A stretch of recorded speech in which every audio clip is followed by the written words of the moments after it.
మంచిదండి.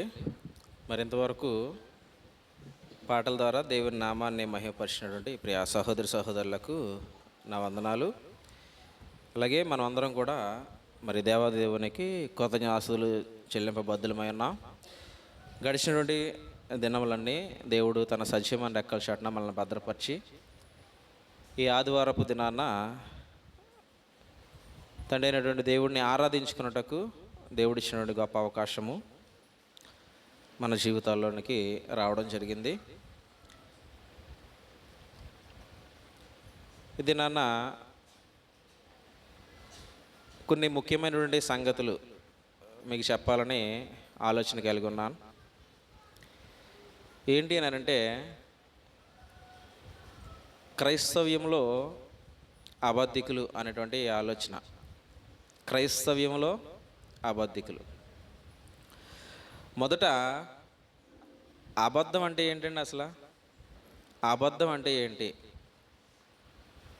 అబద్ధం అంటే ఏంటి అసలు? ఉన్నది ఉన్నట్టు చెప్పడం అబద్ధమా? ఉన్నది ఉన్నట్టు చెప్పడం అబద్ధమా? ఉన్నది లేనట్టు చెప్పడం అబద్ధమా? ఉన్నది లేనట్టు చెప్పడం అబద్ధం, లేనిది ఉన్నట్టు చెప్పడం అంతేనా? ఉన్నదాన్ని లేనట్టు చేసిన అబద్ధమే, లేనిదాన్ని ఉన్నట్టు చేసిన అబద్ధమే. ఇదండి అబద్ధం అంటే. ఏంటంటే ఉన్నదాన్ని లేనట్టు చేస్తే అబద్ధం, లేనిదాన్ని ఉన్నట్టు సృష్టించిన అబద్ధమే. ఇది అబద్ధం. అయితే క్రైస్తవ్యంలో అబద్ధం అనేటువంటి దాన్ని మనం కొంచెం అవగాహన చేసుకోవాలి. ఎందుకని అవగాహన చేసుకోవాలి? నిప్పు కాలుతుంది అని తెలియకపోతే ప్రమాదమే, కాల్చుకుంటాం ఎక్కడో చోట, అంతే కదండి. అలాగే కొన్ని ప్రమాదాలు రోడ్డు మీద ప్రయాణం చేసేటప్పుడు కానీ, అలాగే మనం వంట చేసుకునేటప్పుడు కానీ, స్త్రీలు వంట చేసుకునేటప్పుడు కానీ, అలాగే పురుషులైనటువంటి వారు ఉద్యోగాల్లో ఉన్నప్పుడు కానీ, లేదా వ్యవసాయం దగ్గర పనిముట్ల దగ్గర ఉన్నప్పుడు కానీ, తగిన జాగ్రత్త తెలుసుకోకపోతే ప్రమాదంలో పడతాం ఖచ్చితంగా. తగిన జాగ్రత్త తెలుసుకోకపోతే ఖచ్చితంగా ప్రమాదంలో పడతాం. కాబట్టి ముందు మనం ఏం చేస్తామంటే, జీవితాన్ని కొనసాగించే ప్రతి ఒక్కరూ కూడానండి ఫస్ట్ తెలుసుకునేవి ఏంటంటే, మనకు తెలియదు కానీ మనం తెలుసుకుంటూ ఉంటాం తల్లిదండ్రుల నుంచి, పెద్దల నుంచి. ఏంటి ప్రమాదాలు ఏంటి అన్నది, అంతే కదండి. ప్రమాదాలు ఏంటి అన్నది మనకన్నా పెద్దలు ఎవరైతే ఉన్నారో, తల్లిదండ్రులు కావచ్చు, లేకపోతే పెద్దలు ఎవరైనా కావచ్చు, మన కుటుంబ సభ్యులు కావచ్చు, గ్రామస్తులు కావచ్చు, వారి ద్వారా తెలుసుకుంటాం ప్రమాదం ఏంటి అన్నది. కాబట్టి తెలుస్తుంది, నిప్పు కాలుతుంది, గోయ, మనం జారి పడిపోతాము, రోడ్డు మీద వెళ్ళేటప్పుడు జాగ్రత్తగా స్లోగా వెళ్ళకపోతే పడిపోతాము, ఆ ఫ్యాక్టరీలో పనిచేసేటప్పుడు ఆ మెషిన్స్ దగ్గర జాగ్రత్తగా ఉండకపోతే అందులో చేతులు వెళ్ళిపోతాయి. ఇవన్నీ మనకు తెలియదు కానీ తెలిసేసుకుంటాం. ఎలా? వినబడతా ఉంటాయి అన్నమాట మనకి. ఈ ప్రమాదాలన్నీ కూడా తెలియకపోతే మనం తగిన జాగ్రత్త తీసుకోలేం. కాబట్టి ముందుగానే మన వయసు పెరిగే కొలది ఈ విషయాలన్నీ పెద్దల నుంచి మన దగ్గరికి వచ్చేస్తే మన మనసులోకి వెళ్ళిపోతాయి ఆటోమేటిక్గా. అవేమో మనం ఏమో బుక్స్ మీద రాసుకుని ఈరోజు చదువుకుని ఒరే నిప్పు కాలుతుంది అంటారోయ్ అని ఏ రోజుకి ఆ రోజు తెలుసుకో. వర్షంలో వెళితే తడుస్తామంటే రొంప చేస్తాంటారోయ్ అని ఏ రోజుకి ఆ రోజు తెలుసుకో. ఇవన్నీ మన మనసుకు వెళ్ళిపోతాయి. వర్షం వచ్చేటప్పటికి గొడుగు పడతాం, తడొచ్చు కదా, తడం. బురద ఉండేటప్పటికి చాలా జాగ్రత్తగా దూరం నుంచి వెళ్తాం, అందులో నుంచి నడిచిపోవచ్చు కదా, నడం. ఇవన్నీ మనం ఏమైనా బుక్స్ మీద చదువుకుని రోజు చదివి వస్తామేంటి బయటికి? ఇవేమి బుక్ మీద చదివి రాము. వర్షం వచ్చినప్పుడు గొడుగు పట్టాలంట, మళ్ళీ రేపు మర్చిపోమది. నిప్పు కాలిపోద్దట, రేపు మర్చిపోమది. ఎందుకు గుర్తుండిపోతున్నాయి ఇవన్నీ అని అంటే, ఇవన్నీ మన మనసులోకి వెళ్ళిపోయి ముద్ర వేసేసుకున్నాం. మనం బలంగా మన మనసులోకి వెళ్ళిపోయి బలంగా మనం ముద్ర వేసుకున్నాం. ఎదిగేటప్పుడు మనతో పాటు ఈ ఆలోచనలు కూడా ఎదుగుతూ వస్తున్నాయి. మనం 10 మందికి చెప్తున్నాం ఇప్పుడు దాని గురించి కదండి. ఇది ఎంత ప్రాముఖ్యం మన జీవితాల్లో. ఇవన్నీ కూడా చాలా ప్రాముఖ్యం. తెలుసుకోకపోతే ప్రమాదాల్లోకి పడిపోయే అవకాశాలు ఉంటాయి. కాబట్టి అబద్ధం అనేటువంటిది కూడా అంతే ప్రమాదం. అబద్ధం అనేది కూడా అంతే ప్రమాదం. కాబట్టి ఈ అబద్ధం గురించి తెలుసుకోవాల్సినటువంటి బాధ్యత క్రైస్తవులైనటువంటి మన మీద ఉంది. ఎందుకంటే క్రైస్తవ్యంలోనే అబద్ధం ఉంది. క్రైస్తవ్యం అబద్ధం కాదు, మీకు అర్థం అవ్వాలి నా మాట. క్రైస్తవ్యం అబద్ధం కాదు, క్రైస్తవ్యంలో అబద్ధం సంచరిస్తుంది అన్నమాట. అబద్ధికుల ద్వారా సంచరిస్తుంది. అర్థమవుతుందండి? క్రైస్తవ్యంలో అబద్ధం సంచరిస్తుంది. ఇది ఎలాగా అన్న తెలుసుకుందాం ఈరోజు. క్రైస్తవ్యం అబద్ధం కాదు, క్రైస్తవ్యం అంటే సత్యం. కానీ సత్యం చాటున అబద్ధం తాండవం చేస్తుంది అనమాట. సత్యం చాటున అబద్ధం తాండవం చేస్తుంది. అదేంటి, ఎలా ఉంటుంది, ఎవరెవరో చెప్పారు, ఈ విషయాలు మనం తెలుసుకుందాం. తెలుసుకోకపోతే ఏది అబద్ధమో ఏది వాస్తవమో మనకి తెలీదు. వాస్తవమే అబద్ధం అనుకోవచ్చు, అబద్ధాన్నే వాస్తవం అనుకోవచ్చు. కారణం దానికి దీనికి మధ్యన ఉన్నటువంటి వ్యత్యాసం తెలవకపోవడం. అంతే కదండి? నలుపుకి తెలుపుకి వ్యత్యాసం తెలిసిందనుకో, ఇది నలుపని ఇది తెలుపని అర్థమవుతుంది. వ్యత్యాసం తెలలేదు, పిల్లలకు తెలియదు. రెండు రంగులు బయటకి ఆడి దగ్గరికి ఎట్టుకెళ్ళావు అనుకో, ఏది నలుపురా ఏది తెలుపురా అంటే రెండు కలిపి పిసుకుతాడు. కారణం ఏంటి? తెలియకపోవడం. ఆ క్లారిటీ తెలిసినప్పుడు నలుపేంటో తెలుపేంటో అర్థమవుతుంది. మన క్లారిటీ తెలుసు కదండి, అన్ని విషయాల్లో తెలుసు. చక్కగా చాలా చాలా జాగ్రత్త తీసుకుంటాం. ప్రతి విషయంలోనూ చాలా జాగ్రత్త తీసుకుంటాం. వాక్యం దగ్గరికి వచ్చేటప్పటికి తగిన జాగ్రత్త తీసుకుంటున్నామా లేదా అన్నది కూడా మనం ఆలోచించాలండి. ఎందుకనంటే ఏదో కొన్ని రోజులు ఉండేటువంటి జీవిత శైలికి, జీవిత నిర్మాణానికి, ఈ జీవన పయనానికి అనేక జాగ్రత్తలు తీసుకునే మనం ఈ జీవితం, రాబోయే జీవితం, బైబిల్ ఏం చెప్తుంది అని అంటే, క్రీస్తుని ఎరిగినటువంటి వ్యక్తి నీ ద్వారా లోకానికి తెలియవలసినటువంటి విషయం ఏంటి అని అంటే, ఈ జీవితం ఉంది, రాబోయే జీవితం ఉంది. ఈ జీవితం నీ ఇష్టమైతే రాబోయే జీవితం దేవుని ఇష్టం అవుతుంది. ఈ జీవితం నా ఇష్టమని నువ్వు ప్రయాణం చేస్తే రాబోయే జీవితం అది ఎవరిష్టానుసారంగా ఉంటుంది. ఇక అక్కడెక్కడ మనుషుల యొక్క ఇష్టం చెల్లదు. ఈ జీవితం మట్టుకే మనిషికి అవకాశాన్ని దేవుడు ఇచ్చాడు. రాబోయే జీవితం ఏంటండి? ఈ జీవితం, రాబోయే జీవితం ఏంటి? పెళ్లి ముందు తెలుసు, పెళ్లి తర్వాత తెలుసు. అంతే కదండి? పెళ్లి ముందు తెలుసు, పెళ్లి తర్వాత తెలుసు. మనకు అంతే రెండు జీవితాలని. కానీ దేవుడు చెప్పేది పెళ్లి ముందు పెళ్లి వెనకాలదే కాదు. పెళ్ళి ఉంది. ఏ పెళ్ళి అని అంటే వరుడైనటువంటి క్రీస్తుతో వధువైనటువంటి సంఘానికి జరగబోయేటువంటి వివాహం అనమాట. వరుడైనటువంటి క్రీస్తుతో వధువైనటువంటి సంఘానికి జరిగేటువంటి వివాహం. ఇప్పుడు ప్రధానం మాత్రమే జరిగింది. పౌలు అదే చెప్పాడు, పవిత్రురాలైన కన్యకగా నేను ఒక్కడే పురుషునికి ప్రదానం చేశాను.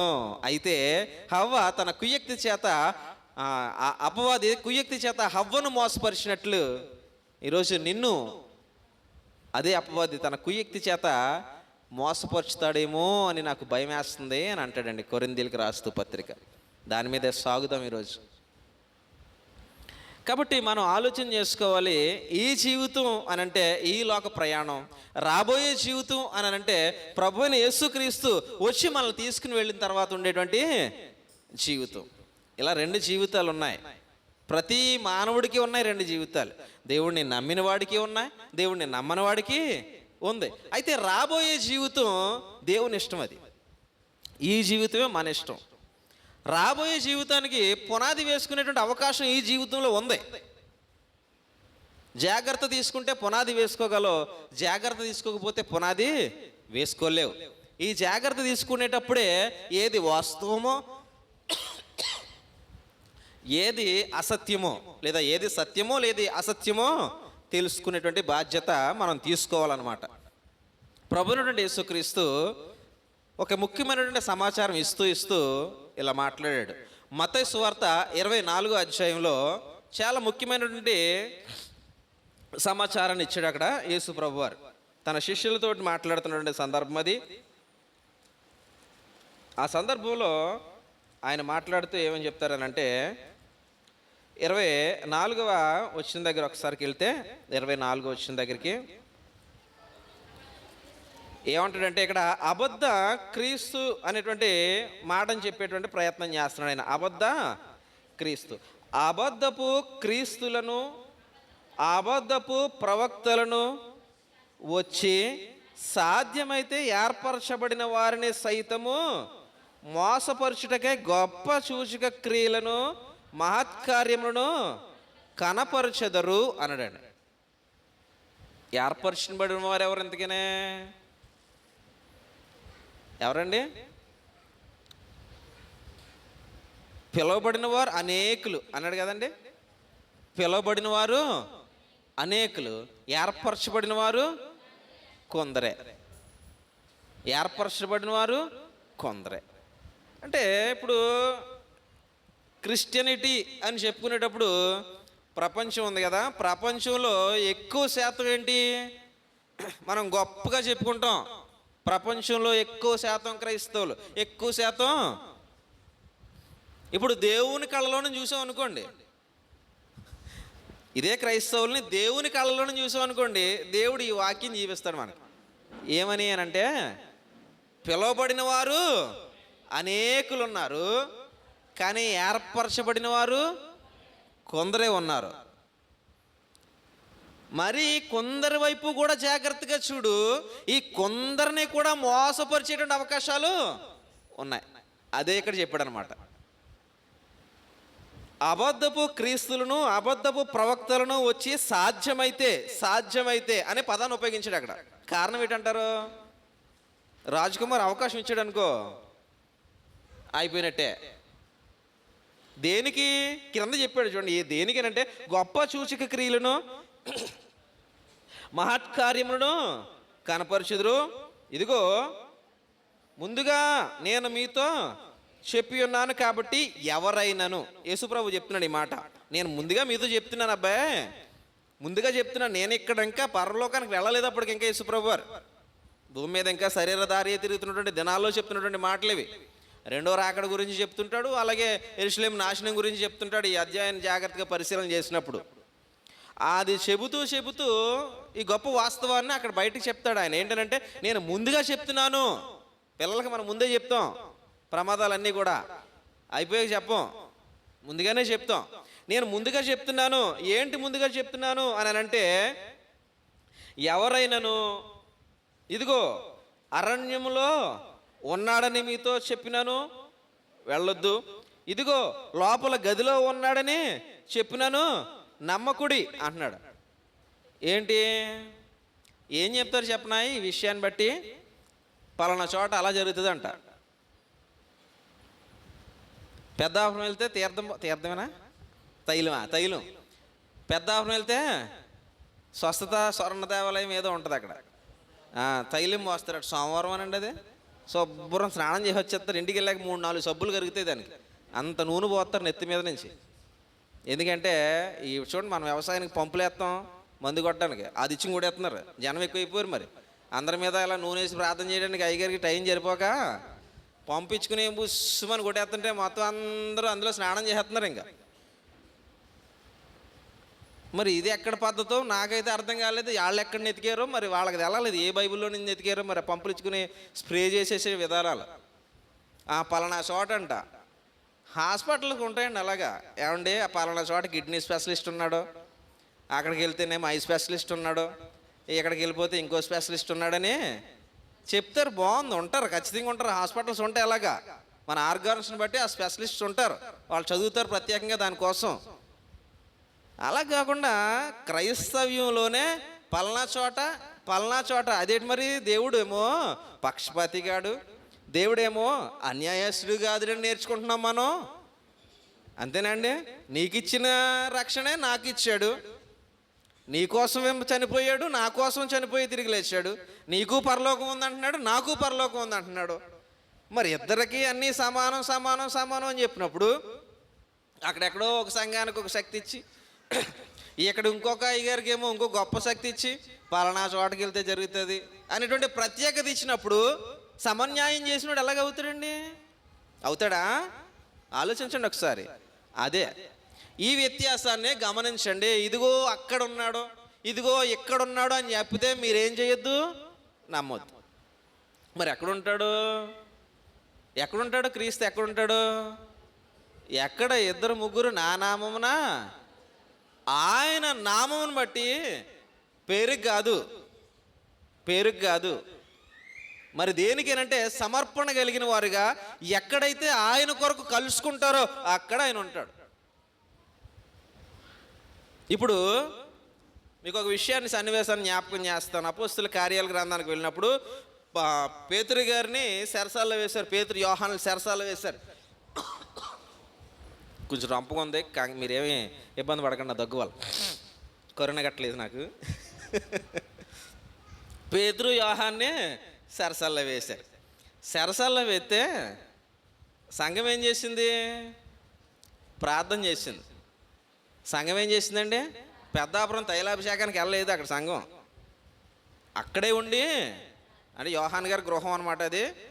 అక్కడుండి ఏ యోహాను? మార్కు యోహాన్ అండి. అక్కడుండి ప్రార్థన చేస్తున్నారు. ప్రార్థన చేస్తుంటే ఏమైంది? పేతురు అలా బొజ్జున్నాడు. ఎక్కడ? చెరసాల్లో. అటు ఉన్నారు సైనికులు, ఇటు సైనికులు ఉన్నారు. యోహాన్ గారు లేరండి, మన్నించండి. అటు సైనికులు ఉన్నారు, ఇటు సైనికులు ఉన్నారు. మధ్యలో ఆయన మంచి బంధించేసి పడుకోబెట్టారన్నాడు. పడుకున్నాడు ఆయన. ఆయనకి ఏం జరుగుతుందనంటే, ఎవరో ఒక ఆయన వచ్చారు, పేతురు గారిని లేపారు. శంకులు ఊడిపోయి నడుచుకుంటూ వెళ్తున్నారు. గేటు ఊడిపోతుంది, నడుచుకుంటూ వెళ్తున్నారు. ప్రధాన ద్వారం ఊడిపోతుంది, నడుచుకుంటూ వెళ్తున్నారు. మనుషులున్న ఏరియాకి వచ్చేసారు. పేతురు గారికి అర్థమవుతలేదు ఏం జరుగుతుందో. పేతురు గారికి అర్థమవుతలేదు. ఈయన అనుకుంటున్నాడు నేను జడ్జి ఉన్నాను కదా, కళ వస్తుందేమో అనుకుంటున్నాడు ఆయన. అంతే, ప్రధాన ద్వారం ఓపెన్ అయిపోయింది. పేతురు గారు ఒకరిని నిలబడ్డారు ఈసారి. అది మరి కూడతా తీసుకొచ్చిన ఆయన ఏడి లేడు. పేతురు గారు ఒకసారికి ఇలా గిల్లుకున్నాడు. అంటే నేను చెప్తున్నానండో, పక్కనే నుంచి చూడలేదు, అర్థం అవడానికి చెప్తున్నాను. ఇలా గిల్లుకుని మెలుకులోకి వచ్చి, ఏటిది? నిద్ర కాదు, కళ కాదు. మరి ఎక్కడున్నాను నేనంటే వాస్తవంలో ఉన్నాను. ఏం జరిగిందనంటే, ఇక్కడ ఒక ఇంటి దగ్గర కూడుకుని సంఘం ప్రార్థన చేస్తే అక్కడెక్కడో చెరసాల్లో ఉన్నటువంటి పేతురు సంఖ్యలు ఊడిపోయాయి. చెరసాల తలుపులు ఓపెన్ అయిపోయాయి. పేతురు గారు ప్రార్థన చేస్తున్నటువంటి ఇంటికి వచ్చేసారు. తలుపు తట్టారు వచ్చి. మరి మిరాకిల్ ఎలా జరుగుతుంది? ఇక్కడ నూనె పాత్ర ఏమీ లేదు కదా, ఉందా? ఏమి లేదు. మరి ఏ పాత్ర ఉంది అని అంటే, విశ్వాసంతో కూడినటువంటి సమాజం పాత్ర ఉంది, సంఘం పాత్ర ఉంది. విశ్వాసానికి నువ్వు ఎంత పెద్దపీట వేస్తే దేవుని కార్యం అంత బలంగా నీ దగ్గర జరుగుతుంది. మన దగ్గర విశ్వాసం ఉండదు. కానీ ఈ మాటలో యేసుప్రభు ముందే చెప్పాడు, అయ్యా అబద్ధాన్ని మోసుకుని వచ్చేవారు ఉన్నారు నాలాగే అంటున్నాడు. ఆయన కాదు, ఆయనలా. ఆయన వేరు, ఆయనలా రావడం వేరు. అబద్ధం ఎప్పుడు ఎలాగా?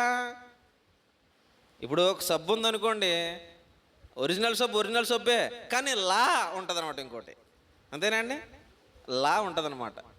దానికిలాగే డిజైనింగ్ చేస్తాడు, పేరు దానికిలాగే పెడతాడు. ఎక్కడో ఒక అక్షరాన్నే మధ్యలో చిన్న అక్షరాన్ని మారుస్తాడు. మనం అది ఇది ఒకటే అనుకుంటాం మనం ఇంతకే. కానీ జాగ్రత్తగా గమనిస్తే ఆ పేరు లోపల ఒక చిన్న అక్షరం మారుతాడు అంతే. మనం అదేలా ఉంది ఇదే అనుకుంటాం, ఆ బ్రాండే ఈ బ్రాండ్ ఒకటే అనుకుంటాం. కానీ నువ్వు గమనిస్తే తెలుస్తుంది చిన్న మోసం ఉంది అక్కడ అని. క్రైస్తవ్యంలో కూడా అదే ఉంది. ఇదే బైబిల్ కనపడుతుంది. ఇవి బైబిల్ ఏం మారతాయా? ఈ బైబిలే 66 పుస్తకాలతో మిళితమైనటువంటి బైబిల్ ఉంటుంది. ఆర్సీఎం వాళ్ళ దగ్గర పోతే ఇంకొన్ని పెరిగితే అనుకోండి, వాళ్ళు వేరే పందాలో ఉన్నారు కాబట్టి. ప్రొటెస్టెంట్ బైబిల్ ఇలా పట్టుకున్నప్పుడు 66 పుస్తకాలే కనపడతాయి. ఎక్కడికి వెళ్ళినా, ఈ ప్రపంచంలో ఏ మూలకి వెళ్ళినా 66 పుస్తకాలు కనపడతాయి. ఇదే పట్టుకుంటాడు. మరి ఎలాగే కనిపెట్టడం అని అంటే, ప్రారంభం నుంచి క్రీస్తు ఏం చెప్తున్నారో దాన్ని జాగ్రత్తగా గమనించకపోతే అబద్ధం యొక్క రూపం ఎలాగుంటుందో మనకే తెలియదు. ఆయన చెప్తున్నాడు, ఎక్కడున్నాడు ప్రత్యేకంగా, అక్కడున్నాడు ప్రత్యేకంగా అంటే మీరు నమ్మొద్దు, దాన్ని మీరు కేర్ చేయొద్దు. ఆయన పేరు చెప్పుకుని వస్తారు చాలామంది, దాన్ని కేర్ చేయొద్దు. మరి ఎలాగా వాస్తవం నమ్మేది అని అంటే, త్యాగంతో కూడినటువంటి మనస్సులు ఎక్కడైతే క్రీస్తు కొరకు కలుసుకుంటాయో అక్కడ ఆయన ఉన్నాడు. సమర్పణ కలిగినటువంటి మనస్సులు ఎక్కడైతే క్రీస్తు కొరకు కలుసుకుంటాయో అక్కడ ఆయన ఉన్నాడు. పేరు కలుసుకోవడం, ఏదో నలుగురితోటి అందామని కలుసుకోవడం, జరిగితే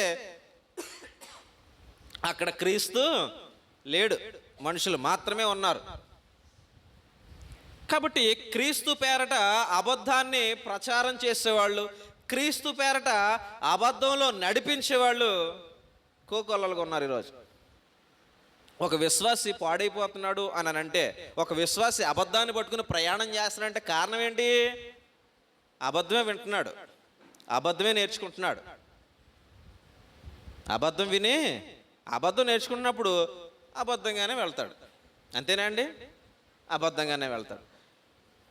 ఇక్కడ కూడాను మనం జాగ్రత్తగా కొన్ని ఆలోచించాల్సింది ఏంటంటే, బోధించేటువంటి బోధకులు కూడా సరైనటువంటి అవగాహన లేకపోవడం అండి. బోధించేటువంటి నాలాంటి బోధకులు ఎవరైతే ఉన్నారో వాళ్ళకి సరైన అవగాహన లేకపోవడం. 26 పుస్తకాలు చేతిలో ఉన్నాయి, దాన్ని ఎలా విభజించాలి? దాని సంగతులు ఏంటి? అందులో కాలాల మాదిరిగా వివరణ ఉందా?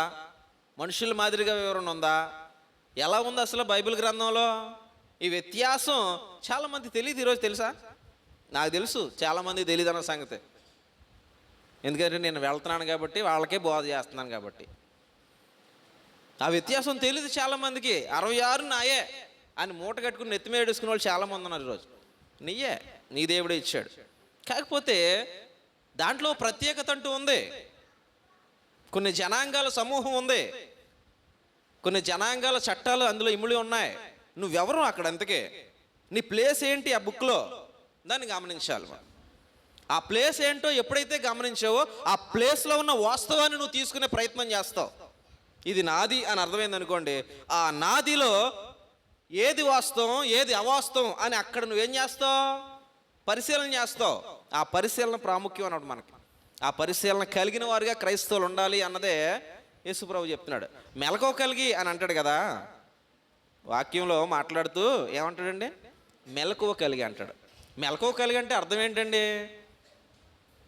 మెలకువ కలిగి అంటే అర్థం ఏంటి? నిద్రలేసి మొహం కడుక్కున్నానా? మరేంటి? ఎలక్ట్గా ఉండడం అని. విషయం వినబడేటప్పుడు, విషయం వినబడుతుంది కదా, వినబడేటప్పుడు ఎలక్ట్గా ఉండడం అని. అది వాస్తవమా అవాస్తవమా? నడిపించేదా పడగొట్టేదా? బలపరిచేదా బలహీనపరిచేదా? ప్రోత్సహించేదా వెనక్కి లాగేదా? ప్రతి మాటకు ముందు నువ్వు ఉండవలసింది ఎలాగా? మెలకువ. మెలకువ కలిగి ఎప్పుడైతే వాక్యాన్ని నేర్చుకుంటావో వాస్తవానికి దగ్గరగా ప్రయాణం చేయడానికి ఇష్టపడతావు. నువ్వు మెలకువ లేకుండా నువ్వు వాక్యం వింటున్నావు అనుకో, ఏమీ అర్థం అవదు, ఏమి వెళ్దాం. ఏది వాస్తవమో తెలియదు, ఏది అవాస్తవమో తెలియదు.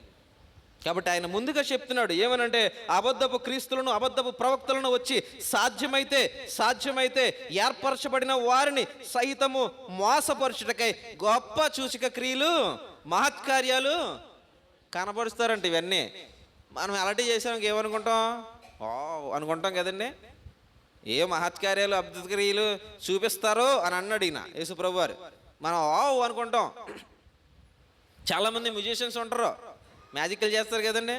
వాళ్ళు వీళ్ళకన్నా పెద్దవి చేస్తారు ఇంకా. మరి వాళ్ళని ఏం చేద్దాం? ఇంకొక యేసుప్రభు లాగానికి వచ్చాడు అలా. అలాంటి యేసుప్రభులు చాలామంది ఉంటారు. అప్పుడు ఆ మ్యాజిక్ చేసే వాళ్ళని చూస్తే మతిపోద్దు నిజంగా. అంత గొప్ప కార్యక్రమాలు చేస్తారు వాళ్ళు. ఏముంటుంది అని అంటే ప్రాక్టీస్ అంతే, అదంతా అంటే చెప్తారు. తర్వాత వాళ్ళని ఎప్పుడైనా ఇంటర్వ్యూ చూసాం అనుకోండి, ఆ మ్యూజిషియన్ ఇంట్రెస్ట్ చూస్తే వాళ్ళు చెప్తారు ఏమనంటే, ప్రాక్టీస్.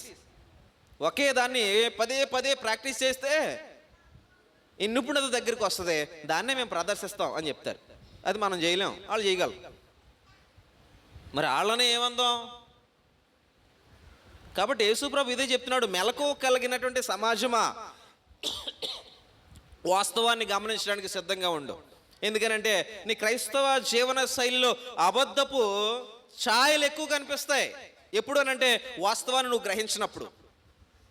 అబద్ధపు ఛాయల్లోకి నేను వెళ్ళకూడదు అని అనుకుంటే వాక్యం ఏంటో వాస్తవం మనకే తెలియాలి. అదే చెప్తున్నాడు యేసు ప్రభు. ఆయన చెప్పేది, మీ ముందుకు వచ్చి మహత్కార్యాలు సూచక్రియలు అవి చేసి మిమ్మల్ని ఎప్నటైజ్ చేస్తారు, బహు జాగ్రత్తగా ఉండండి. కారణం ఏంటనంటే, ఎప్నటైజ్ చేసి క్రీస్తు దగ్గరికి రాబట్టుకోవడం ఆయన యొక్క ఉద్దేశం కాదు.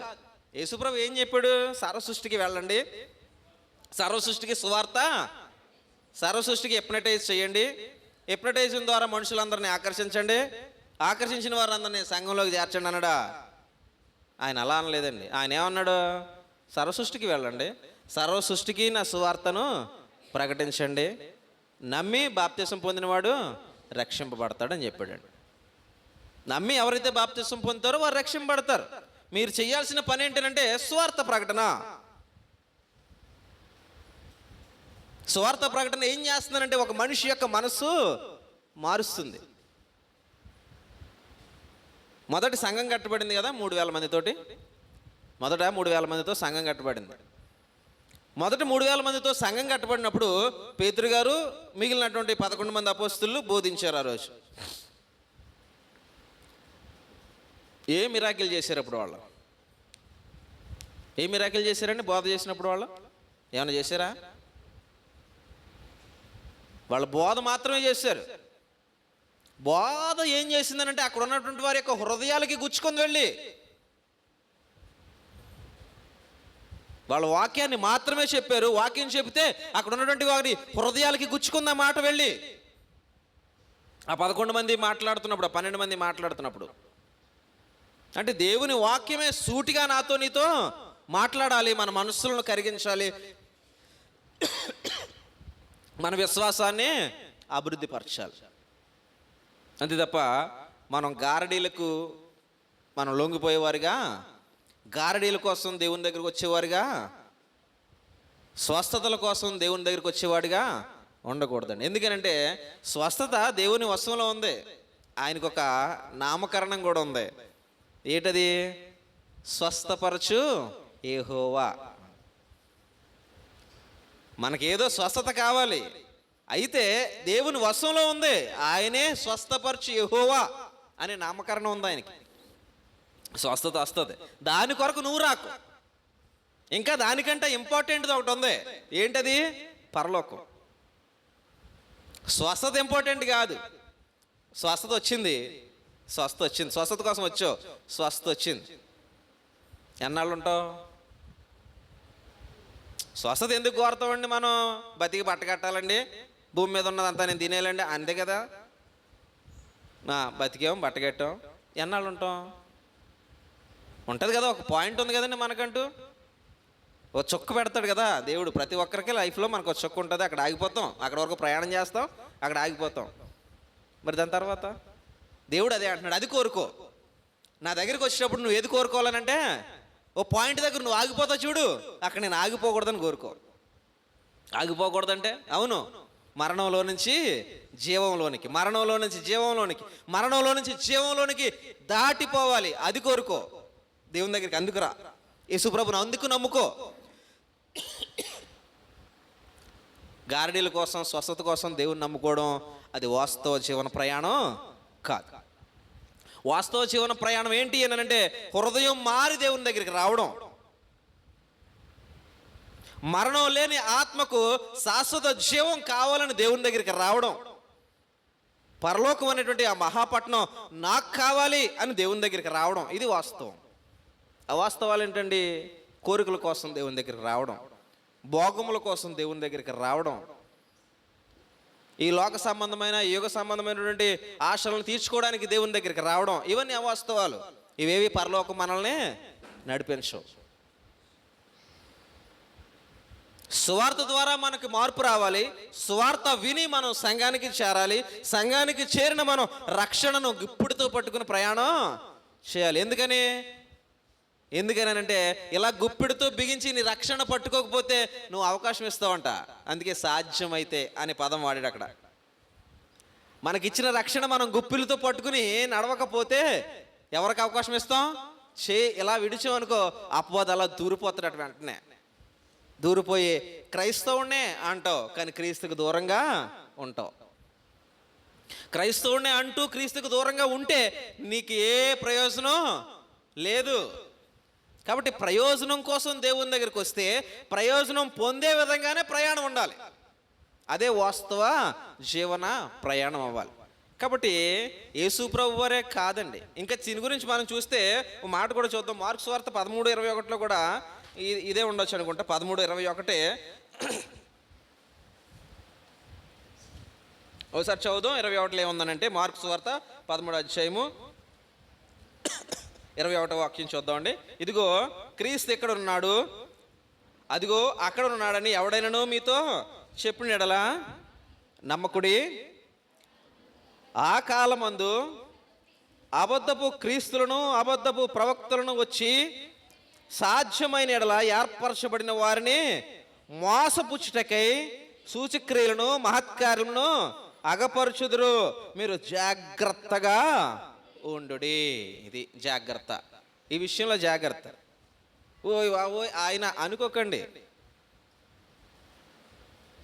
మనిషి యొక్క ఆహార్యాన్ని చూసి మోసపోకూడదు.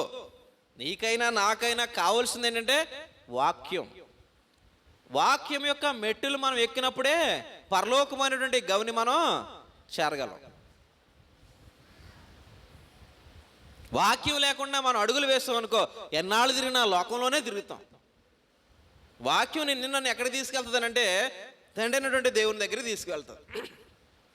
మన కోరికలు ఎక్కడ తీసుకెళ్తాయనంటే ఆ వీధిలో నుంచి ఈ వీధిలోనికి, ఈ వీధిలో నుంచి ఆ వీధిలోనికి, ఈ ఊరిలో నుంచి ఆ ఊరిలోనికి, ఈ రాష్ట్రంలోనికి పక్క రాష్ట్రంలోనికి, ఈ దేశంలో నుంచి పక్క దేశంలో, ఎక్కడే తిరుగుతావు ఎన్నాళ్ళు తిరిగినా. భూమి వదలమా భూమి ఉంటామా అండి? భూమి నాది అంటే ఆ భూమిలోనే నాది ఉంటుంది. వదులుతాం భూమిని.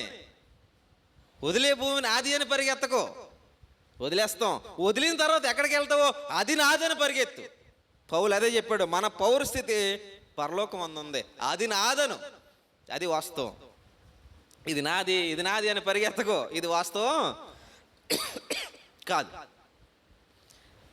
కాబట్టి యేసు ప్రభు వారు మాత్రమే కాదు ఇది ఇస్తా. ఎందుకనంటేనండి, ఏర్పరచబడిన వారు అనగా వాస్తవానికి దగ్గరికి వచ్చిన వాళ్ళు అండి. ఎవరండి? వాస్తవానికి దగ్గరికి వచ్చిన వాళ్ళు. క్రీస్తు మాట ప్రకారంగా వాక్యం యొక్క వెలుగులో ప్రయాణం చేసేవాళ్ళు ఏర్పరచబడిన వారంటే. పిలవబడిన వారంటే ఎవరు? పేరుకి క్రైస్తవులు, ఆదివారపు క్రైస్తవులు. మనం పాట వేసుకోవడం కదా, 2 వారాల నుంచి పాటలు వేయలేదు, నేను ఉండట్లేదండి ఊళ్ళో, అందుకనే. ఆదివారపు క్రైస్తవులు పేరుకి క్రైస్తవులు కాదు. మరెవరో ఏర్పరచబడిన వారు అని అంటే జీవితాన్ని సాక్రిఫైస్ చేయడానికి సిద్ధమైన వారు.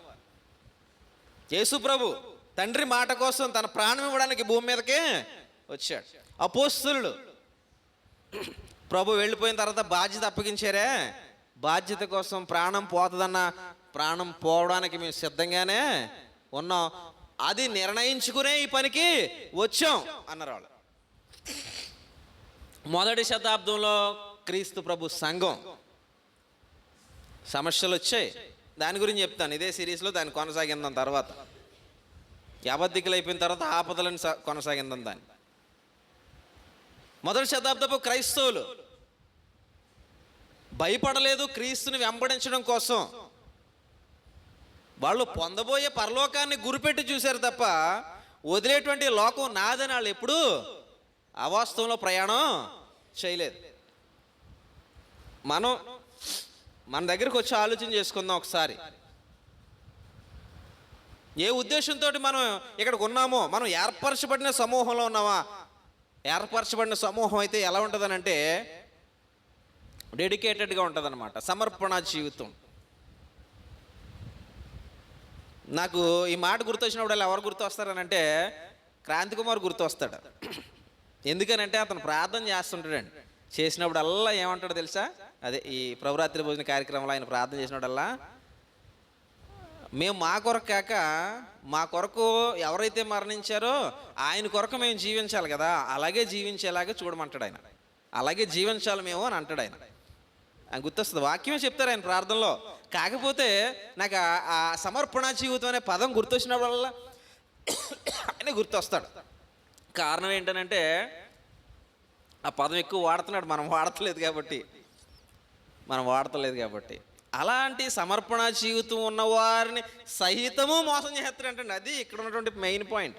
ఎప్పుడనంటే నువ్వు పొందినటువంటి రక్షణ ఇలా గుప్పిడితో పట్టుకుని ప్రయాణం చేయకపోతే, కేర్లెస్గా ఉన్నావా, చేజార్చుకున్నావే రక్షణ. అదే చెప్తున్నాడు, బీ కేర్ఫుల్ అన్నాడు ఇక్కడ. అదే కదా అన్నాడు ఆయన 23లో, మీరు జాగ్రత్తగా మీరు జాగ్రత్తగా ఉండండి అన్నాడు. మీరు జాగ్రత్తగా ఉండు.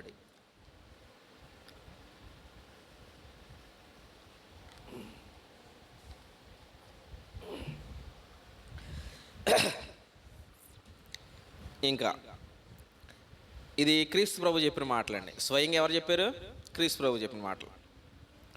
ఏర్పరచబడిన వారిని ఎలా మోసం చేస్తారు అని మనం ఆలోచన చేసినప్పుడు పౌలు జీవితంలో సన్నివేశం జరిగింది. అపోస్తలుడైన పౌలు గలతీ ప్రాంతం వెళ్ళాడు. అపోస్తల కార్యాలు 14:19.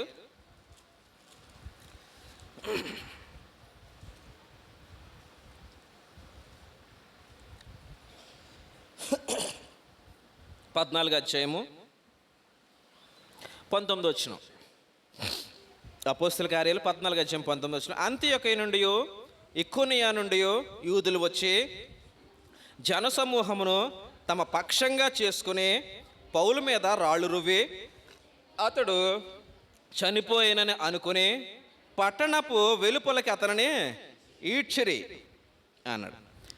పౌలుకి ఏం జరిగింది? ఇక్కడ సమస్య వచ్చింది, కొట్టారు, చచ్చిపోయాడు అనుకుని పట్టణం వెలుపలకి ఈడ్చేశారు. ఎక్కడ ఇది అని అంటే గలతీయ ప్రాంతం అనమాట. మీరు 14వ అధ్యాయం ప్రారంభానికి వచ్చేస్తే ఆ వివరణ ఉంటుందండి. ఇకోనియాలో జరిగినది ఏమనగా వారు కూడుకుని యూదుల సమాజ మందిలో ప్రవేశించిరి అని చెప్పాడు కదా. అనేకులు గ్రీసు దేశస్థు నుండి విశ్వసించారు అని చెప్పి అక్కడి నుంచి అలా మనం చదువుకుంటూ వస్తే వీళ్ళు లుస్త్రా, దెర్బే అనేటువంటి పట్టణాలు తిరుగుతారు. అదే అధ్యాయంలో మీరు చదవండి. లుస్త్రా, దెర్బే అనేటువంటి పట్టణాలు తిరుగుతారు. ఈ పట్టణాలు ఎక్కడవి అని అంటే గలతీ ప్రాంతంలోని పట్టణాలు అన్నమాట. ఇప్పుడు ఉదాహరణకి మీ మండలం ఏంటి అని అంటే మనం ఏం చెప్తాం? ప్రత్తిపాడు అండి అంటాం. ప్రత్తిపాడు అంటే అయిపోయిందా? మనం ఎక్కడున్నాం? ఉత్తరకంచిలో ఉన్నాం. ప్రత్తిపాడు మండలం అయితే మనం ఎక్కడున్నాం? ఉత్తరకంచిలో. అలాగే గలతీ ప్రాంతంలో ఈ లుస్త్రా, ఈ దెర్బే, ఈ ఇకోనియా, ఈ ప్రాంతాలన్నీ కూడా అందులో మిళితమైనటువంటి ప్రదేశాలు అనమాట. అక్కడ సువార్త చేస్తున్నాడు ఎవరు?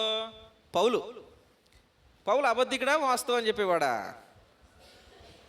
పౌలు అని అంటేనే క్రీస్తు వెనకాల ఎవరు నుంచున్నారు?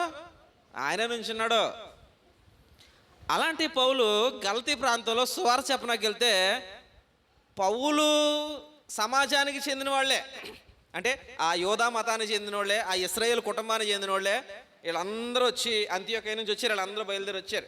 పౌల్ని ఫాలో అవుతున్నారు. ఈయన ఎక్కడ చెప్పనివ్వకూడదు అని. ఎందుకని? వాళ్ళు అవాస్తవాన్ని మోస్తున్నారు, పౌలు వాస్తవాన్ని మోస్తున్నాడు. పౌలు వాస్తవాన్ని పట్టుకెళ్తుంటే వీళ్ళకి మనుగడ మరుగైపోతుంది. యేసుప్రభు వచ్చే కొంచెం వరకు వాళ్ళ మనుగడకి దుప్పటి కప్పేశాడు. ఆ శాస్త్రుల్ని, పరిసయ్యుల్ని అందరినీ కూడా దుల్మాడేశాడు యేసుప్రభు వచ్చినప్పుడే. ఆయన వెళ్ళిపోయాడని అనుకుంటే ఆ వెనకాల మళ్ళీ ఎవరు ఎంటర్ అయ్యారు? ఎవరైతే క్రీస్తుని నమ్ముతారో వాళ్ళని కొట్టేద్దామని సిద్ధపడిన పౌలు బయలుదేరాడు. దీటి మనోడు అనుకున్నాం, మనకి పగోడైపోయాడు, మన పనంతా మొత్తం పాడు చేసేస్తున్నాడు అని చెప్పి వీళ్ళ పౌలు మీద మరీ కక్ష పెట్టారండి. ఈ 12 మంది పౌలంతా ప్రమాదాల కాడికి వెళ్ళలేదు ప్రయాణాల్లో. నిజానికి చూస్తే మనం బైబిల్ చూసినప్పుడు తర్వాత వెళ్ళారు. కానీ ఈ యోధా సమాజం మాత్రం పౌల్ని వెంబడించుకుంటూ వెళ్ళింది వెనకాలే. ఇలా గలతీలో ఆయన బోధ చేశాడు, దెబ్బలు కొట్టారు, ఆయన తిన్నాడో లేచాడు, మళ్ళీ వెళ్ళాడు, సంఘాన్ని కట్టాడు. ఎక్కడ? గలతీ ప్రాంతంలో సంఘాలు కట్టాడు. జాయిగా కష్టపడి దెబ్బలు తిని చావు బతుకుల్లో ఉండి సంఘాన్ని కట్టి అక్కడి నుంచి బయటకు వచ్చాడు. బయటకు వచ్చేస్తే ఏం జరిగింది అని అంటే ఇప్పుడు గలతీ పత్రిక తీయండి. గలతీ పత్రిక మొదటి అధ్యాయం దగ్గరికి వస్తే ఈయన ఇన్ని సమస్యలు పొంది ఇక్కడ ఈ ఇకోనియా, లుస్త్రా, దెర్బే అనేటువంటి ఈ ప్రాంతాల్లో ఈయన ఎన్నో సమస్యలు పొంది దెబ్బలు కొట్టించుకుని చచ్చిపోయాడు. రోడ్డు అవతలకి, ఊరు అవతలకి ఈడ్చేసి వదిలేస్తే దేవుని కృపను బట్టి మళ్ళీ లేచాడు, వచ్చాడు, సంఘాలను కట్టుకున్నాడు, అక్కడి నుంచి వెళ్ళాడు. ఇలా వెళ్ళాడు. మళ్ళీ వెనకాలే ఏం జరిగిందనంటే 1వ అధ్యాయంలో 8వ వచనం దగ్గర నుంచి చదివితే, మేము మీకు ప్రకటించిన సువార్త కాక మరి ఒక సువార్తను మేమైనను పరలోకము నుండి వచ్చిన యొక్క దూతైనను మీకు ప్రకటించిన అతడు శాపగ్రస్తుడగును కాక అన్నాడండి. ఎందుకు ఈ మాట చెప్పాడండి? మేము సువార్త ప్రకటించాం, మేము ప్రకటించిన సువార్తే వాస్తవం తేల్చి చెప్తున్నాడండి ఇక్కడ. మేము ఏదైతే సువార్త వచ్చి మీకు ప్రకటించామో అది చెప్పినప్పుడు మీరు నన్ను కొట్టారో, చంపేశారు అనుకున్నారో, అయినా నేను ఏదైతే మీకు అక్కడ చెప్పానో అదే వాస్తవం. ఈ నేను చెప్పిన మాటల్లో నుంచి ఏదో ఒకటి తీసేసో ఇంకొకటి కలిపేసో వచ్చి నేనే చెప్పొచ్చు, మీరు నమ్మొద్దు. పరలోకం నుంచి దూతనే అని చెప్పి ఒకటి చెప్పొచ్చు, నమ్మొద్దు. అలా చెప్తే దూతైనా నేనైనా శాపగ్రస్తులమే. ఎందుకు ఈ మాట అన్నాడనంటే పైన చదువునాన్న 6వ వచనంలో,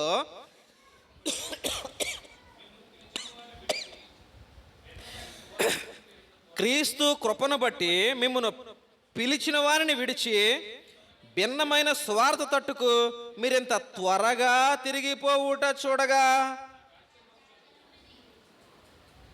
ఏమయ్యాడండి?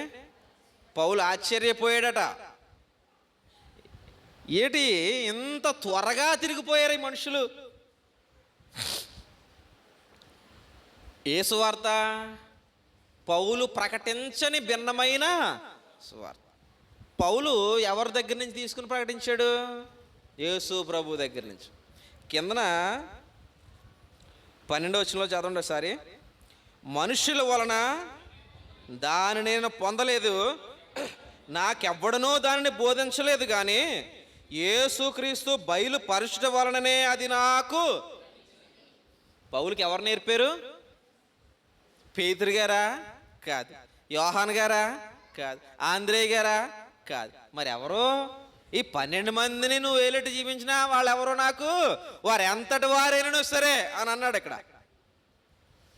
వారు ఎంతటి వారైనా కావచ్చు, కానీ నాకు నేర్పింది ప్రభు అయిన యేసుక్రీస్తు వారని చెప్పాడు. దారిలో పట్టుకున్నాడు, హనని దగ్గర తీసుకెళ్ళాడు, బాప్తిస్మం ఇచ్చాడు, తర్వాత అరేబియా తీసుకెళ్ళాడు. అక్కడ ఆయనకి 3.5 సంవత్సరాల పాటు ఏంటి సువార్త, ఏంటి రక్షణ, పరలోకం అంటే ఏంటి, అన్యులకి ఎలా ప్రకటించాలి అనే సమస్త బోధ క్రీస్తు ప్రభువే పౌలుకి ఇస్తే, ఆ వాస్తవాన్ని పట్టుకుని పౌలు బయలుదేరితే వాస్తవాన్ని ఇచ్చి ఇలాగ రాగానే వెనకాలే వచ్చారు భిన్నమైన సువార్థికులు. ఉన్న వార్తను చెరిపేవారు, లేని వార్తను పుట్టించేవారు. ఇది భిన్నమైన సువార్త. అది చెప్తున్నాడు పౌలు. క్రీస్తు ప్రభు మాత్రమే కాదండి, పౌలు చెప్పాడు భిన్నమైన సువార్త ఉందే. కాబట్టి భిన్నమైన సువార్త ఉంది అని అన్నప్పుడు దాన్ని ఎలాగ నేను అర్థం చేసుకోవాలనంటే, వాస్తవం అంటే ఏంటి? ఉన్నది ఉన్నట్టు చెప్పడం, లేనిది లేదనే చెప్పడం. ఇది వాస్తవం, నిజం. అది ఉన్నది ఉన్నట్టు చెప్పడం, లేనిది లేదు అని చెప్పడం నిజం. మరి అవాస్తవం, అబద్ధం అంటే ఏంటి? లేనిది ఉన్నట్టు, ఉన్నది లేనట్టు చేయడం. ఇప్పుడు మనం వాస్తవాన్ని గమనించాలంటే, ఇదిగో ఇందులో ఉన్నదే, ఇందులో ఏది కాదు అంటే అది కాదు, ఇందులో ఏది అవునంటే అది అవును. అదే క్రైస్తవం, అదే క్రీస్తు యొక్క అడుగుచాడలు. ఆయన ఎవరో ఇలా చెప్పారండి. నేను క్లాసులోకి వెళ్ళినప్పుడు ప్రశ్నలు వేస్తున్నప్పుడు ఒక ఆయన అత్తమాలు నాతో ఒకటి చెప్తుంటాడు, పలానా ఆయన ఇలా అన్నాడని అంటాడు. ఏది అంటాను, చాలా సున్నితంగా అడుగుతాను నేను. ఆయన చాలా పెద్ద అతను, నాతో మాట్లాడే ఆయన. పలానా ఆయన ఇలాగ అన్నాడు, మంచిదే. ఏది అంటాను. ఏదంటే ఏంటి? అక్కడ జీవించని నా ఉద్దేశం. ఏది అంటాను అని నవ్వుతాడు. అందరికి అర్థమవుద్ది. ఏం అర్థమవుద్ది అంటే, పలానా ఆయన అన్నది కాదు, మన ఆయన ఒక ఆయన ఉన్నాడే, మనం వధువు, మనకంటూ ఒక ఆయన ఉన్నాడు. ఎవరు ఆయన? ప్రభు అయిన యేసుక్రీస్తు. పలానా ఆయన గురించి పక్కనెట్టు మన ఆయన ఏమన్నాడో చూడంటాను నేను. అంతే కదా? మన ఆయన ఏం చెప్తే అదే వినాలి. మన ఆయన ఉన్నాడు, మన నాయన ఉన్నాడు. వాళ్ళిద్దరే చెప్పారు మనకి ఏంటన్నదని. మన ఆయన ఎవరంటే యేసుక్రీస్తు, మన నాయన ఎవరో? తండ్రి అయినటువంటి దేవుడు. కాబట్టి మన ఆయన, మా నాయన, ఈ ఇద్దరూ చెప్పింది మాత్రమే మనం అనుసరించాలి తప్ప ఆయన ఎవరో చెబితే మనం ఎలా అనుసరిస్తాం? కాబట్టి మన ఆయన చెప్పింది చూద్దాం. ఇక్కడ తండ్రి అయినటువంటి దేవుడు కానీ లేదా ప్రభు అయినటువంటి యేసుక్రీస్తు వారు కానీ మనకిచ్చినటువంటి వాస్తవం మాత్రమే మనం నేర్చుకోవాలి. ఎవరో చెప్పారు, ఎవరో చేయమన్నారు, అందరూ చేస్తున్నారు, మనం చెయ్యకపోవడమే. ఈ ప్రశ్నలు తీసేయి. అందుకే పిలువబడిన వారు అనేకులైతే, ఏర్పరచబడిన వారు కొందరే అయితే, వీరు అవకాశం ఇస్తే వీరిని కూడా మోసం చేసే అవకాశం ఉంది అని వాక్యం చెప్తుంది. కాబట్టి మన రక్షణ ఎలా పట్టుకో? ఇక్కడ ఉన్నది మాత్రమే నేర్చుకుందాం, అదే ఇక్కడ పెడదాం. లేనిది కనిపించవచ్చు లోకంలో కనిపించింది కదా అని ఇందులో ఉందనుకోవద్దు. ఉందో లేదో గమనిందాం, ఎందుకంటే ఇది మన దగ్గర ఉంది కదా. ఒకప్పుడు ఆర్సీఎం ఏం చేసిందనంటే, రోమన్ క్యాథలిక్, బైబిల్ మనిషికి అందనివ్వలేదు. మార్టిన్ లూథర్ అనేటువంటి ఆయన బయట తీసుకొచ్చాడు దీన్ని. మార్టిన్ లూథర్ గారు దీన్ని బయట తీసుకొచ్చాడు. ఆయన కూడా మాంక్ అనమాట, అంటే ఆ సన్యాసి, ఆర్సీఎం సన్యాసి. ఆయన వాళ్ళ దగ్గరే ఉండాలి, వాళ్ళే చెప్పాలి, మనం వినాలి అంతే. వాళ్ళు ఊ అంటే ఊవను, మామ అంటే మామాను, తమ అంటే తమాను అన్న టైప్ అనమాట. అప్పుడు ఆ 18వ శతాబ్దంలో మార్టిన్ లూథర్ అనేటువంటి ఆ మహనీయుడు ఈ గ్రంథాన్ని బయటికి తీసుకొచ్చాడు. ప్రతి ఒక్కరి దగ్గర ఉండాలి ఇది, ప్రతి ఒక్కరు వాస్తవం తెలుసుకోవాలి. ఇది ఒక్కరికి మాత్రమే సొంతం కాదు, ప్రతి మానవుడికి దేవుడిచ్చినటువంటి హక్కు. పరలోకం వెళ్ళాలంటే ప్రతి మానవుడి చేతులు ఇది ఉండాలి. ఉంది కదా, ఆ మహనీయుడి పుణ్యం అంటే మన అందరి చేతిలోకి వచ్చింది. ఇప్పుడు దీన్ని మనం గమనించాలి. లోకాన్ని చూసి అందరి దగ్గర జరుగుతుంది కదండి అని అంటే అందరి దగ్గర ఉంటుంది, ఎందుకంటే పిలువబడిన వారు అనేకలే మరి. కానీ ఏర్పరచబడినటువంటి గుంపులో ఏదుందో అది కావాలి. ఏర్పరచబడిన గుంపు ఏదండి? ఉంది బైబిల్లో, సంఘం ఒకటే. లేదా మొదటిగా 3000 మంది బాప్తిసం పొందారు, వాళ్ళు ఏర్పరచబడిన గుంపు. అక్కడి నుంచి అలా 5000 మందికి వచ్చింది, అక్కడి నుంచి అలా అలా అలా విస్తరిస్తూ వచ్చింది, వాళ్ళు ఏర్పరచబడిన గుంపు. ఆ గుంపుకే ఈ గ్రంథం రాయబడింది, పత్రికలు. నా ఉద్దేశం గలతీ సంఘంలో ఉన్నటువంటి వారికి రాశాడు, అయ్యా నేను వచ్చి మీకు సంఘం కట్టాను, అక్కడ నేను మిమ్మల్ని బలపరిచాను, నేను ఇలా రాగానే వెనకాల వచ్చి భిన్నమైన మాటలు చెప్తే ఎలా విన్నారయ్యా మీరు? నాకు ఆశ్చర్యం వేస్తుంది, ఇంత త్వరగా మీ మనసులు ఎలా తిరిగిపోయాయి? త్వరగా మనసులు తిరిగిపోయాయి అంటే అర్థం ఏంటనంటే సాధ్యపడిందని. ఇందాక యేసుక్రీస్తు ప్రభు ఏమన్నాడు అక్కడ? సాధ్యమైతే అన్నాడు. వీడు ప్రయత్నం చేస్తాడు, నువ్వు గుప్పిళ్ళు లూజ్గా పెట్టావు అనుకో దూరిపోతాడు, గుప్పిళ్ళు బిగించావు అనుకో విన్న వాక్యాన్ని పట్టుకుని వాడు చుట్టూ తిరగలడు తప్ప నీలోకి రాలేడు. కాబట్టి వాస్తవం విన్న తర్వాత వాస్తవాన్ని గట్టిగా పట్టుకోకపోతే అవాస్తవం చొరబడిపోద్ది, వాస్తవాన్ని గలిబిలి చేస్తుంది.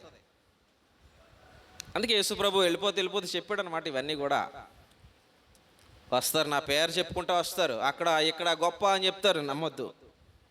నేను ఎక్కడుంటానో మీకు ముందుగా చెప్పాను, ఒక్కరు ఇద్దరు ముగ్గురు ఎక్కడ నా నామని కూడుకుంటారు, అక్కడ నేనున్నాను. విశ్వాసం, సమర్పణ జీవితం, దేవుని కొరకు బ్రతకాలనేటువంటి ఉద్దేశం, అట్టి మనస్సులు కలిగిన మనుషులు ఎక్కడుంటారో వారితో నేను ఉన్నాను. పేరుకి క్రైస్తవులుగా ఉన్న వారి దగ్గర దేవుడు ఉండడు, ఆదివారపు క్రైస్తవులుగా ఉన్న వారి దగ్గర దేవుడు ఉండడు, మిరాకిల్స్ కోసం దేవుడి దగ్గరికి వచ్చే వాడి దగ్గర దేవుడు ఉండడు, స్వస్థతల కోసం మాత్రమే దేవుని దగ్గరికి వస్తే దేవుడు వారి దగ్గర ఉండడు. వాస్తవాన్ని చూసి దేవుని దగ్గరికి రావాలి. ఏదో ఒక రోజు నాకు ఒక పాయింట్ ఉంది, ఆ రోజు నేను అక్కడ ఆగిపోతాను, అక్కడ ఆగిపోకూడదు దేవా అని దేవుని దగ్గరికి రావాలి. మరణంలో నుంచి జీవంలోనికి నేను దాటిపోవడానికి దేవుని దగ్గరికి వచ్చాను. ఈ భూమి అనే అడ్రస్ చెరిగిపోయిన తర్వాత పరలోకం అనేటువంటి సుస్థిరమైనటువంటి అడ్రస్ నాకు రావాలనేటువంటి ఉద్దేశంతో వచ్చాను. అది వాస్తవమైనటువంటి పిలుపు. అందుకే మనం క్రీస్తు దగ్గరికి రావాలి. కాబట్టి ఈ జాగ్రత్తలు ముందే యేసుప్రభు మనకు చెప్తున్నారు. తర్వాత పౌలు గారు దీని గురించి మాట్లాడుతున్నారు. యోధా అనేటువంటి భక్తుడు కొన్ని మాటలు రాశారు. యోధా గ్రంథానికి వెళ్తే యోధా పత్రికలో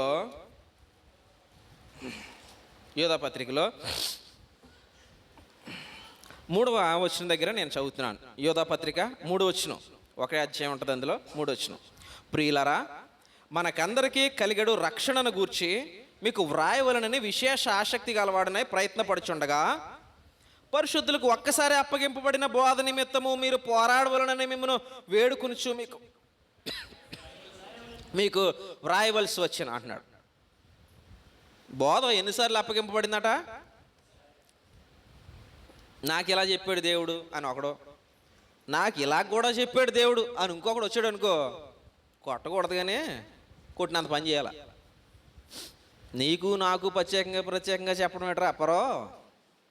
ఆల్రెడీ పరిశుద్ధులకి అందరికీ ఒక్కసారే బోధ అప్పగించారని, ఆ అప్పగింపబడిన బోధ కోసం అపోస్తులు అందరూ హతసాక్షులు అయ్యారని, హతసాక్షుల దగ్గర నుంచి బోధ అందుకున్న మొదటి శతాబ్దపు క్రైస్తవ్యం విరివిగా అభివృద్ధి చెందిందని, ఆ క్రైస్తవ్యంలో నుంచి పుట్టుకొచ్చిందే ఈనాడు ఈ సంఘం అని బైబిల్ చెప్తుంది కదా, మళ్ళీ నీకు అలా చెప్పాడు, నాకు ఇలా కూడా చెప్పాడు, మొన్న బస్సులో కనపడ్డాడు అంటావేటి అని మనం మాట్లాడేటువంటి జ్ఞానం కలిగి ఉండాలి. పరిశుద్ధులకు ఒక్కసారి అప్పగింపబడిన బోధ నిమిత్తం మనం ఏం చేయాలట? మౌనంగా కూర్చుని మూలకెళ్ళి పొజ్జోండి అనలేదు వాక్యం. ఏమన్నాడండి? పరిశుద్ధులకు ఒక్కసారి అప్పగింపబడిన బోధ నిమిత్తము మీరు పోరాడవలనని మిమ్మును ఫైట్ చేయి, అబద్ధాన్ని ఎదిరించి వాస్తవాన్ని నిలబెట్టు. మరి అందరూ మనల్ని విరోధులుగా చూస్తారేమో అండి. చూడండి, వాళ్ళందరూ మనల్ని పరలోకం తీసుకెళ్ళరు, అది గుర్తుపెట్టుకో. వాళ్ళందరూ మనకి ఆశీర్వాదం ఇవ్వలేరు, అది గుర్తుపెట్టుకో. పరలోకం తీసుకెళ్ళగలరా? ఆశీర్వాదం ఇవ్వగలరా? ఏమి ఇవ్వలేరు. వాళ్ళకి ఏమన్నా తోడుగా ఉంటే నవ్వుతారు, బాధగా ఉంటే వదిలేసి పక్కకు పోతారు, అంతే మనిషి. ఎంత కదండి, పలకరిందే మా అంత ఉంటారు, పలకరించకపోతే పక్కకు పోతారు. అది మనుషుల యొక్క మనసులో. దేవుడు అలా కాదు కదా. దేవుడు మనల్ని కనిపెట్టుకుంటూ ఉండేవాడు.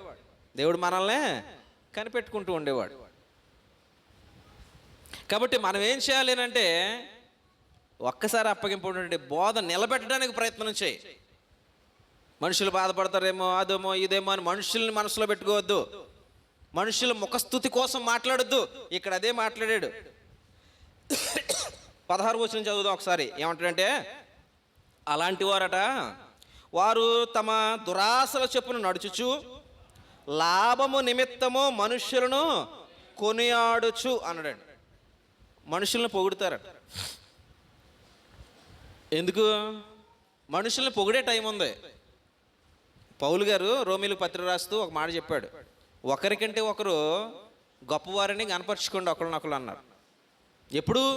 విశ్వాసపు తీవ్రతను బట్టి, స్థాయిని బట్టి, నువ్వు చేసేటువంటి క్రైస్తవ పోరాటాన్ని బట్టి.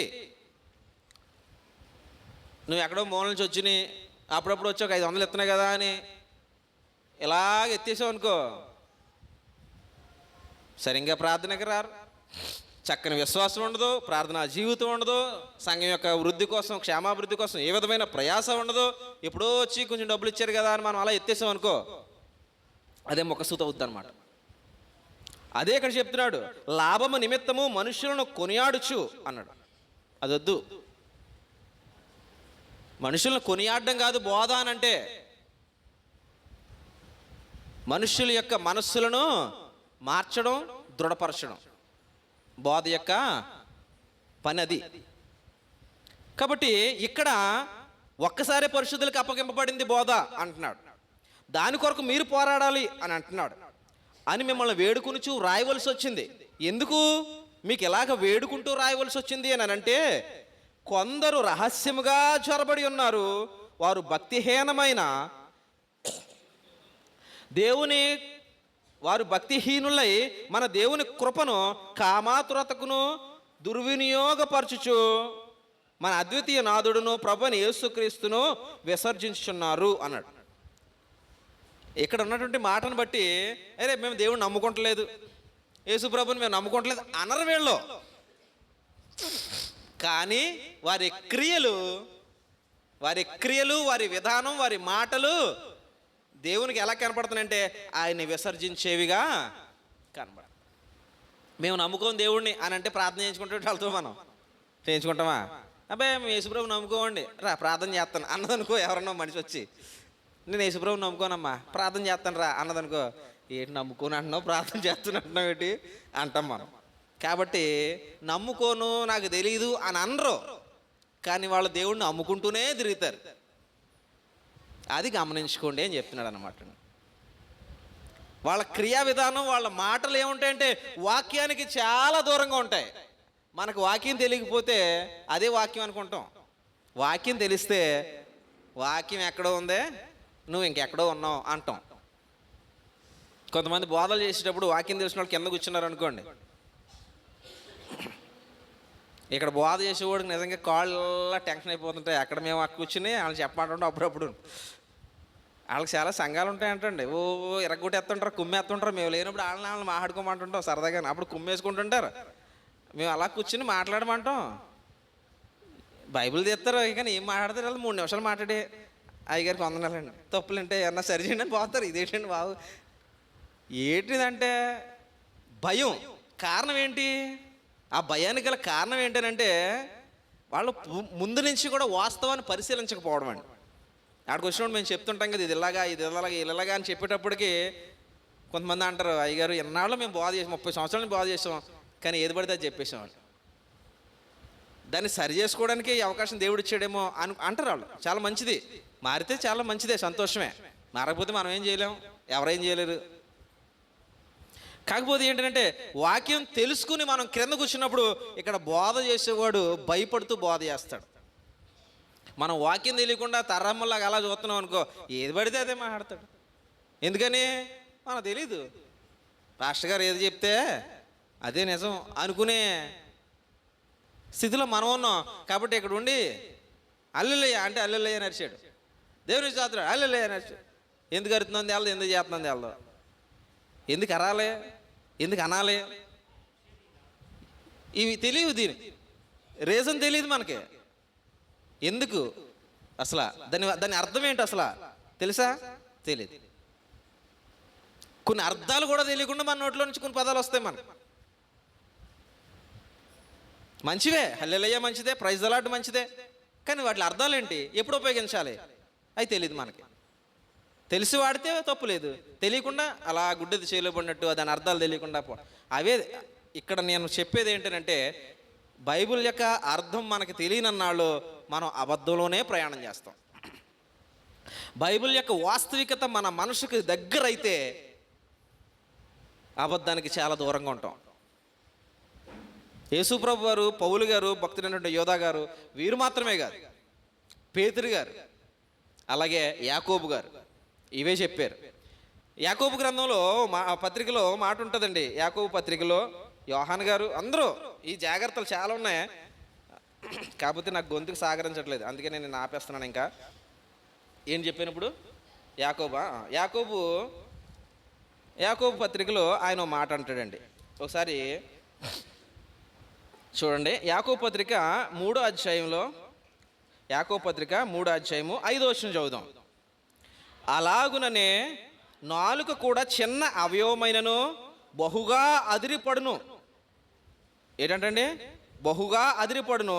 ఎంత కొంచెము నిప్పు ఎంత విస్తారమైన అడవిని తగలబెట్టును. నాలుక అగ్నియే.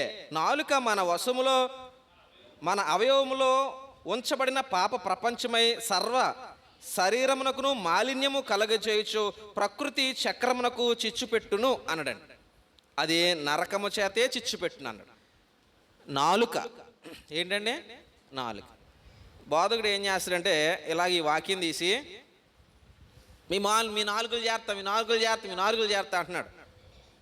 అసలు దీని వాస్తవం ఏంటంటే ఎవరైతే బోధ చేస్తున్నాడో బోధ చేసేవాడా నీ నాలుగు జాగ్రత్త అని. ఈ బోధకుడు ఏం చేస్తున్నాడంటే అలా తిప్పేశాడు ఈ మాటలు ఏం చేశాడంటే వీడికి చెప్తే ఇలా తిప్పేశాడు. అర్థం పెడతాం కదా, నిన్ను నువ్వు చూసుకోని.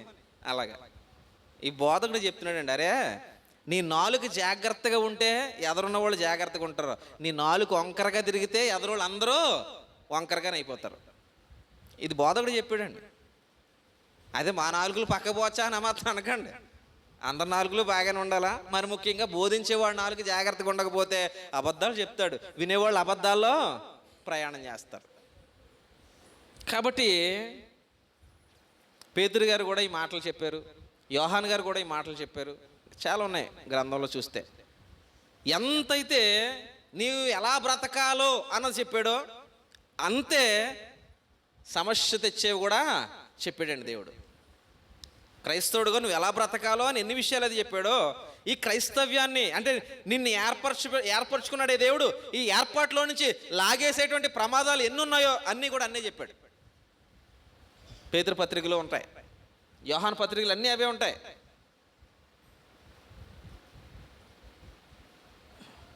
కాబట్టి క్రైస్తవ్యంలోనే అబద్ధం అని అంటే బోధకులైనటువంటి వారు వారి నాలుకను అబద్ధానికి ఆయుధంగా మార్చారు.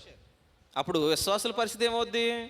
విశ్వాసులకి ఎక్కువ తెలియదండి. నిజంగా మీరున్నారండి, నేను ఇప్పుడు ఏం చెప్తుంటే అది నిజం అనుకుంటుంటారు. ఎప్పటి వరకు అనుకుంటారు? ఇది అర్థమవునన్నాళ్ళు అనుకుంటారు. ఇది అర్థమైంది అనుకోండి, ప్రశ్నిస్తారు, ఎందుకు ఇది ఎందుకు ఇలా మాట్లాడారు అని చెప్పి. ఇలాగ ప్రశ్నించేటువంటి విశ్వాసి లేనన్నాళ్ళు ఈడే రాజు, ఈడే మంత్రి, ఈడే కంత్రి అని నేను ఇక్కడ. ఎందుకంటే నీకు అర్థం కాదు వాక్యం, ఏది చెప్తే అదే అనుకుంటుంటావు. కాబట్టి ముందు దేవుడు చాలా క్షుణ్ణంగా చెప్తున్నాడు, జాగ్రత్త, మిమ్మల్ని మోసం చేసే అవకాశాలు ఉన్నాయి. కాబట్టి ముందు వాక్యం ఏంటో మనకు అర్థం అవ్వాలి. పత్రికలు క్రైస్తవ్యానికి రాశాడు, పత్రికల్లో బ్రతుకేంటో రాశాడు, పత్రికల్లో జాగ్రత్తలు ఏంటో రాశాడు, పత్రికల్లో ప్రమాదాలు ఎవరు ఎలా తీసుకొస్తారో రాశాడు. ఇంకా ఉన్నాయి ప్రమాదాలు, బోధల్లోనే ప్రమాదాలు, క్రీస్తు పేరటే ప్రమాదాలు. అవి వచ్చే వారం మీకు పంచే ప్రయత్నం చేస్తాను. కొంచెం నా గొంతుకి ఇబ్బంది పెడుతుంది కాబట్టి ఇవి మనసులో ఉంచండి. సాధ్యమైతే దేవుని కృప అయితే మరొకసారి వీటిని జ్ఞాపకం చేసి ఇంకో కొంచెం ముందుకు తీసుకుని వెళ్తాను. వచ్చే వారం ప్రార్థనలు జ్ఞాపకం చేసుకోండి. మీ అందరికీ వందనాలు.